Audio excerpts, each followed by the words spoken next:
Going live. It says we're going live, and we're live. What's up, everyone? Aaron Nagler here with Cheesehead TV, coming to you live on Tuesday afternoon, the Packers' day off. But we never take days off here at Cheesehead TV, devoted to Green Bay Packers fans worldwide. How the hell are you?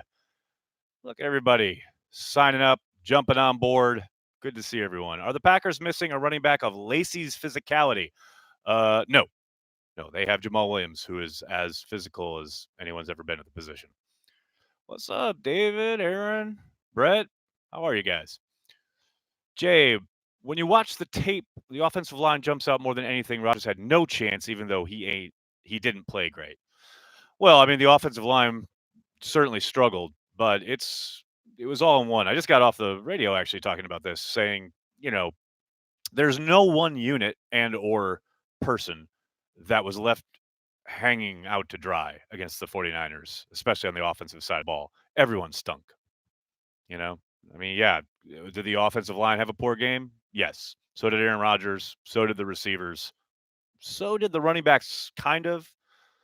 Like they were probably the only ones who really came to play. But yeah, the offensive line certainly had a bad night at the office. No doubt about it. Notifications interrupted a video I was watching, but hey, Cheesehead TV. That's why I'm here, man. To interrupt videos you shouldn't be watching anyway. Should be here talking Packers with us. Ooh, Steven with a bad joke. Folks, they call him Alex Light because he's easy to move. Get your bad jokes out now, folks, because I don't think Alex Light's going to be playing on Sunday. Uh, Nags, Robo Bolaga lasted longer than you thought. Well, you knew the injury was coming at some point. The guy battles through everything.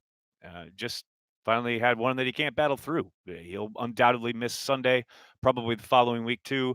I would suspect they'll probably hold him out until that Vikings game, but we'll see. Hello from Minnesota, Aaron. Adam, what's up? Hello from New York. How much different does this game go if it's at Lambeau? That's a good question, Bach. Yeah, a bit different, but I don't think, you know, all other things being equal, probably not. Maybe it's a little closer, but I still think 49ers would have won given what was on display.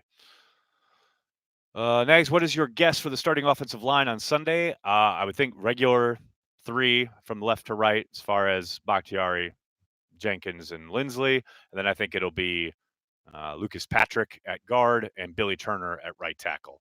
One of the reasons you paid Billy Turner the money you did is because of his versatility, the fact that he has starting experience at right tackle.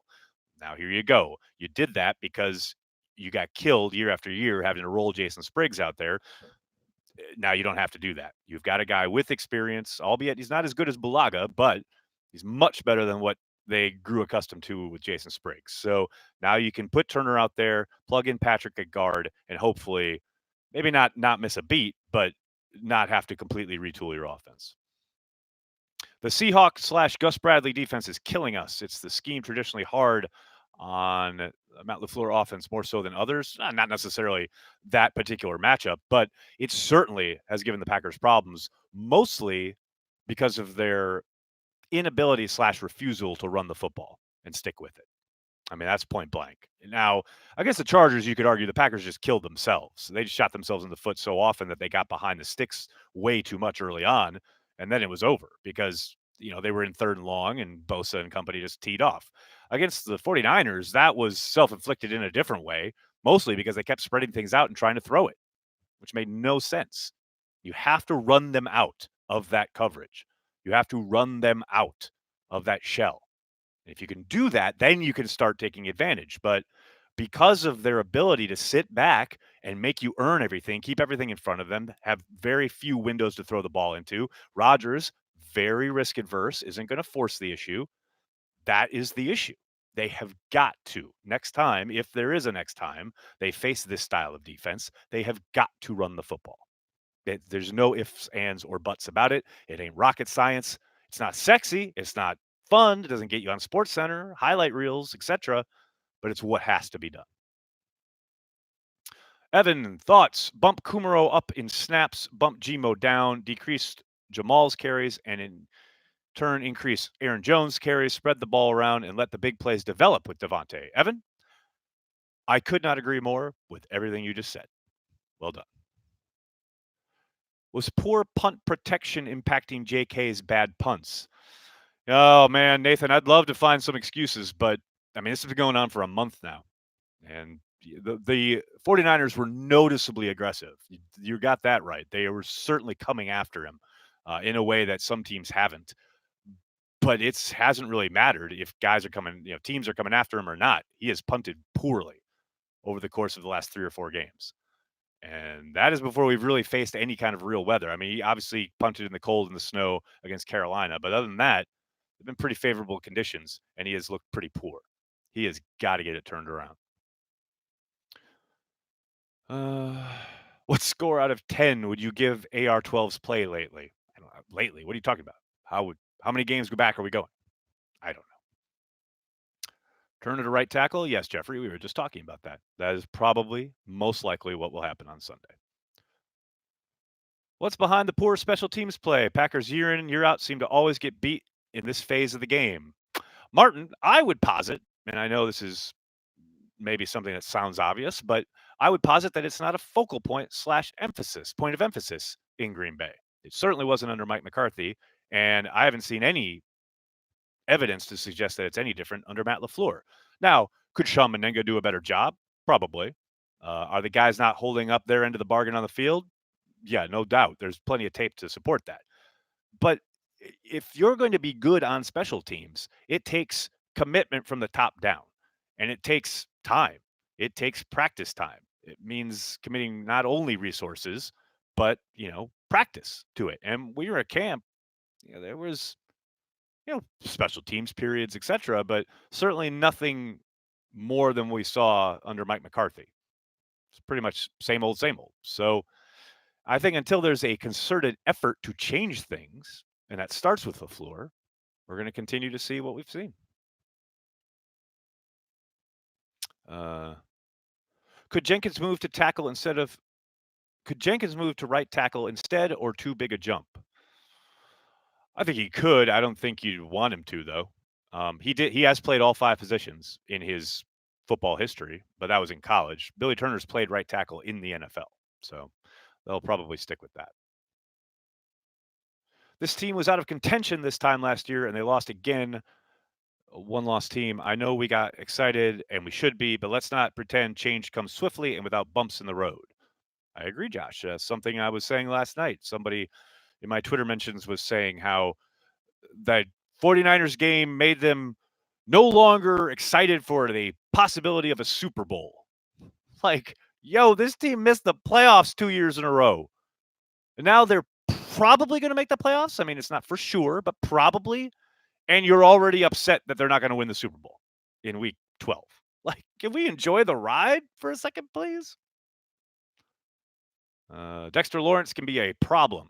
Get that right. What happened to when blitzing Rodgers was the worst thing you could do? Michael, that's an excellent question. It's something I just kind of highlighted on my Twitter feed. I have no idea.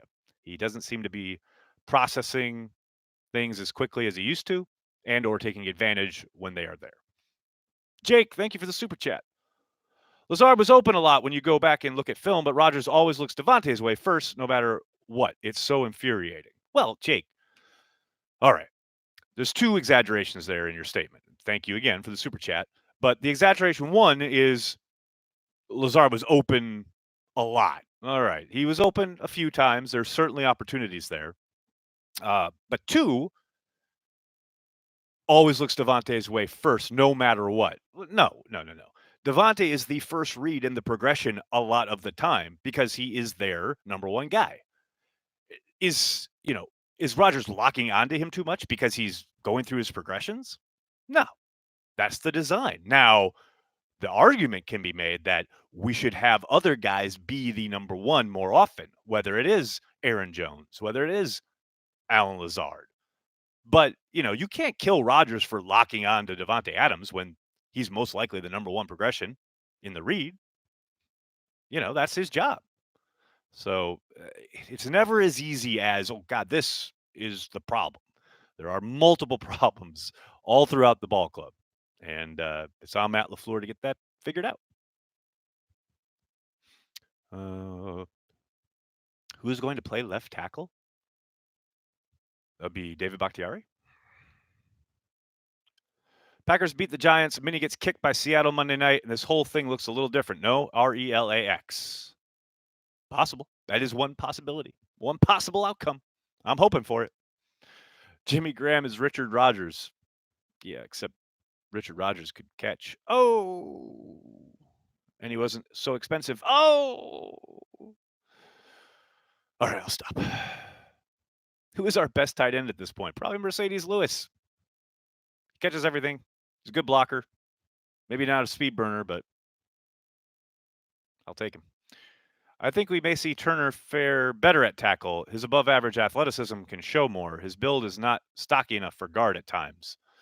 I mean, yeah, he's a taller guy, so does seem a bit miscast at guard, but he's after a very shaky start. I think he's rounded into shape pretty nicely. He had a rough outing Sunday night, but so did everybody. Doesn't this remind you of the year we got blown out by Arizona and we still got hope? Can't say it does. Who needs to step up more on both sides of the ball? Good question, Gary. Well, on offense, it's easy. Geronimo Allison. If he's going to be out there, he's got to produce. He's got to catch the balls thrown to him, got to make the blocks presented to him, and not get penalties. Geronimo needs to get his head out of his butt. And I like Geronimo, but come on. He has become a liability. Can't be a liability. And on the defensive side of the ball, I mean, it's got to be Blake Martinez, right? I mean, it was nice to see him get after the quarterback, be allowed to get after the quarterback on Sunday night. One of the best things he does is pass rush. When he's allowed, when the number is called, more often than not, he gets home. And you saw him with a big sack, a couple of pressures, had a great night in that regard. But overall, it was more of the same, right? He's got to step up. David, thank you for the super chat. Why isn't our year one head coach team best in the NFL yet? Excellent point, sir. Sarcastic though you may be. It should have been 13-3 at the half, not 23-0. LaFleur should have challenged the Graham catch. It would have changed the outcome of the game. All right, Nick. The Graham catch, non-catch may have changed the flow, and maybe the outcome becomes different, but they didn't lose the game because of that. They didn't challenge that. That's silly. But as far as it should have been 13-3 at the half, I mean, there's a whole bunch of things. I mean, they play cover one. They play better coverage on that slant. That shouldn't have happened. They played soft, especially up front where they kicked Z inside, had a light box. And San Francisco tore off a couple runs, chewed up a bunch of yardage. That's on Mike Pettin. There's all sorts of things they could have done at the end of that first half. But I agree with the premise that the end of the first half was where it all fell apart. That's where the game pretty much changed for the worse. Do I think the Packers will play in London soon? I hope so. I mean, we'll see. I thought for sure it was going to happen this year against the Chargers, and then it didn't. So I got my fingers crossed. I'd love to see it. NFL Network reported Bakhtiari has a minor MCL sprain, or did they just use the wrong name and it was Bulaga? Well, Bulaga is the one with an MCL sprain that I know about, unless this is brand new information that's just come out while I went live. What did you think of Josh Neiman in camp? A guy, undrafted, big guy, athletic, typical Packers, a guy who can play up and down the line a little bit. Yeah, it'd be interesting to see if he has to play. Here's hoping not. Pretty much that's a depth move. How long before some Packers fans start calling for Coach LaFleur's head? I think I saw a few of those on Sunday night. Come on. Jake, thank you for the super chat. If Lazard was a Patriot, he gets that tripping flag. I mean, probably. Weather looking nasty on Sunday. I didn't see nasty. I saw snow, though. That'll be fun. What are you most concerned about with coaches' play calling, if any? When it comes to play calling, there are certainly frustrations in the moment, and there are absolutely things that I would do differently or I think he should do differently. But look, don't ever forget that Coach LaFleur has forgotten more football than we'll ever know. And while I can certainly sit here on the watch party and chastise how they go about running their offense. It is just the rantings of a drunken fool. I would do things like get to the hurry up offense, get to your 2 minute a lot faster, get push tempo in and out of the huddle, make Rodgers not take all the time on the play clock. But that's all real theoretical. Me just sitting here in a studio talking nonsense. There's so much that goes into it. They've got so much more information. They know the tendencies. They've broken down the tape, etc. They've got everything you see on that play sheet comes from a week of work and building up every cut up, every 3rd and 8 that they've seen this defense run. This is why they've chosen the plays that they call on 3rd and 8, etc. I, you know, I would love to see more hurry up, get Danny Vitale involved in the passing game, things like that. But those are really easy for me to kind of flip out and talk about, etc. But as far as like where do I think weaknesses are in LaFleur's play calling, he's a first-year head coach who is calling plays. That's a monumental task. And for the most part, I think he's done an amazing job, especially the month where Davante, left, it was hurt, and they absolutely didn't miss a beat and or got better. One adjustment I'd love to see is something we were talking about earlier. More plays run for other guys. They have become too Davante-centric. There's no question about it. I think the last 3 games have told you all you need to know in that regard. And that's, I understand it. Don't forget, think back to the start of the year. Think back after the Bears game. And then kind of the next couple weeks. And then there was a headline about Davante Adams isn't involved. Davante Adams had a meeting with the coaches. And then the Philadelphia game happened and he exploded. And then he got hurt. But those first 3 games, it was all, where's Davante? They're not getting the ball to Davante, et cetera, et cetera. Well, now they're getting the ball to Davante. It's just not working. Or it's working, but it's just not putting points on the board. There's a lot to juggle there. And I think LaFleur, like I said, for a first-year head coach who's also calling plays, is doing a pretty damn good job.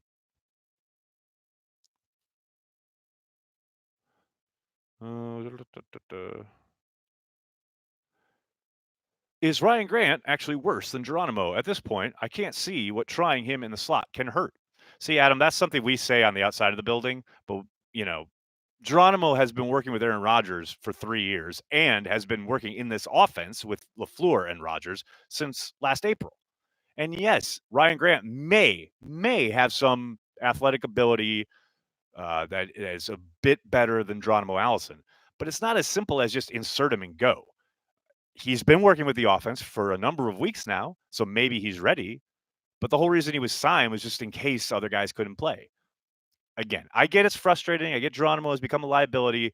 I would billion times prefer Jake Kumaro to start getting some of those snaps than bumping up Ryan Grant. We need to utilize Jones to set up to Adams. I'm with you on that. Kittle said in his interview that they have run that play he scored on since week 1. They have or haven't? Well, they've run a version of that play. What they usually do is flood. It's a zone flood, basically, where everything, you saw the bootleg, everyone crosses, and that's what Amos does when he comes down to cut off the crosser. Everything's flowing that way. This was a tendency breaker because then usually he just goes to the corner. This time he went corner post and cut back into the middle of the field. Now, if Alexander drops back to the middle like he's supposed to, that throw is maybe not there, but it's a hell of a lot tougher for the quarterback to make. So, but that's just a great play call, well set up, perfect tendency breaker by Shanahan. It's why he's one of the best play callers in the league. Those guys get paid too. What else we got here? Forecast for Sunday: snow is the last thing I saw. What are your opinions on the O-line? Obviously, they were terrible on Sunday, but still, I think they're really good. I mean, yeah, they had a bad day at the office, but they're still a very good group. I mean, they faced one of the best pass rushing fronts in football in their place. Yes, it was a tough game, no doubt about it. They're still one of the better units in the league. Jerry, thank you so much for the super chat. Do you think the Packers have a West Coast problem? I mean, current evidence suggests that you're onto something there. What is it? 1 time's a whatever and 2 times is a trend or something? I mean, you can only call it like you see it, right? You're just hoping they don't have to go out there during the playoffs. Jake, thanks for the super chat. Vitali split out wide. What went through your head? Oh, baby, 9 route. No, I'm kidding. I mean, I really hoped they were going to throw him the football. I actually joked with him when I ran into him at the Chipotle in Green Bay back in the summer. I saw in a preseason game they split him out wide, and I was like, "Oh yeah, what's going on there?" And he said, "We're setting something up." So here's hoping someday Vitali on the 9. That's all I want, baby. There it is. Thanks, Luke. Once is happenstance, twice is coincidence, 3 times in anime action. Oh, wait, what? Banky Nagler 2020. I like that. Leroy finally in the hall. Took too damn long. Well, he's not in the hall yet, Dustin. He's a semifinalist. A lot of work to do. A lot of annoying stuff to carpet bomb the committee with on Twitter. And they hate it when you do that, but I don't care. I got to make Jason Cole and company look foolish. It is ridiculous. It is absolutely absurd. It is a travesty. It is a mockery of justice. It is a Travis Shamockery that Leroy Butler has not been in the Hall of Fame for years already. It is absolutely preposterous. And that John Thing Lynch was a finalist before Leroy Butler is an absolute joke. Don't get me wrong. John Lynch was a fine player, but he was nowhere near the player Leroy Butler was. Not even close. Where's Burks? Still hurt or just a bust? Well, I wouldn't call him a bust just yet, but he can't get on the field. He's not hurt. I think he had 1 snap on Sunday. Doesn't bode well. You throw in Josh Jackson not playing, and wow. That little middle meat of that draft is not looking great. Did Lindsley look as bad on tape as the game seemed? I did just talk about this on the radio as well. Look, Lindsley had some up and down games early in his career when he and J.C. Treader were both vying for that starting center spot. And then he, got the job full time, got the contract extension, etc. He has been a rock, absolutely solid. Without question, Sunday night was the worst game I've seen him play in a Packers uniform. Now, again, as we were just talking about, it was bad for everybody across the board. Best defensive front they're going to face all year in their place. It's no excuse, but it's, plays a big part. I expect him to bounce back big time, get back to the Lindsley we know and love starting Sunday. But yeah, no question, he struggled mightily against the 49ers. Stephen with the question of the day. Do you get hangovers? Thomas, why don't we ever run actual routes downfield like slants, deep crossers, seam routes? Seems like short underneath or sideline stuff all the time. It's really annoying. Not sure I agree with your police work there, Thomas. They run all of that stuff. Adam, Skip Bayless or Coward? Which one is the ultimate potato? Potatoes. That look described the 49ers game. Well, sometimes, words just won't do it justice. All right, everybody, I'm going to jump. Thank you so much for all the questions. I'm sorry if I couldn't get to yours.